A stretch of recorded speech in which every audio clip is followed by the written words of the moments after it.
Уважаеми дами и господа, позволете ми преди всичко да благодаря за възможността да се обърна към вас и цялата професионална общност, която се е ангажирала в реализацията на вълната за реновиране в България.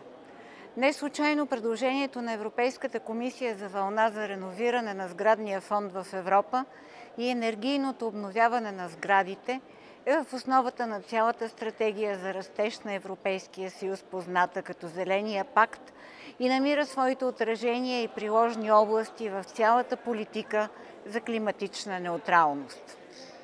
Вие организирате вашата среща само 10 дни след като Европейския парламент окончателно завърши работа по преговорите и приключи законодателните досиета по пакета подготвени за 55, който материализира Зеления пакт в комплекс от законодателни инициативи. Те на практика променят ежедневието на европейския гражданин и поставят основата на обществото на зеления и дигитален преход.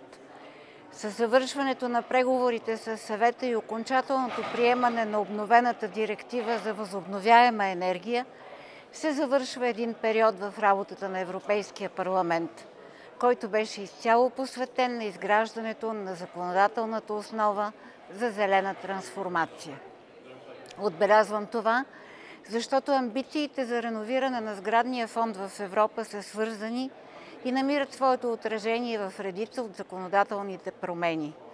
От променената директива за енергийна ефективност и директивата за енергийните характеристики на сградите, през директивата за пазара на строителните материали до социалния фонд за климата. Предстои страните членки да актуализират своите национални планове за енергия и климат и да интегрират новото на законодателство в предвидените мерки и да ги реализират за постигане на целите на Зеления пакт.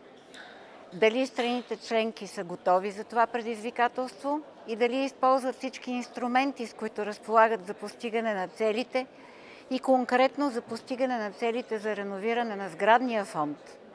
Да, някои страни са готови.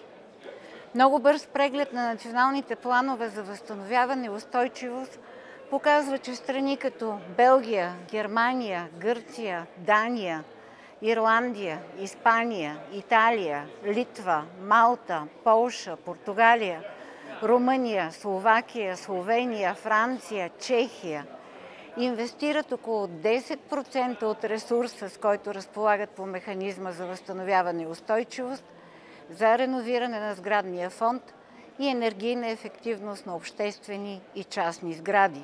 Сгради паметници на културата и профилирани групи от сгради като болници, училища, общински сгради и други. И не само планират, но и реално инвестират в реновиране на сгради. Така постигат бързи и ефективни инвестиции на подкрепата от механизма, повишават общата за страната енергийна ефективност, подобряват характеристиките на сградния фонд и постигат много добри резултати в намаляването на въглеродни емисии. Дали България е готова, за да посрещне предизвикателствата на подготвени за 55 и да реализира национална програма за реновиране на сградния фонд, предстои да видим, защото досега резултати няма. Надявам се, че и вашата среща ще допринесе за по-пълното разбиране на важността на процесите за реновиране на сградите, за задвижването на държавните механизми за изпълнение на българския план за възстановяване и устойчивост и като цяло за разгръщане на тази важна страна на общата европейска политика в България. Пожелавам успех!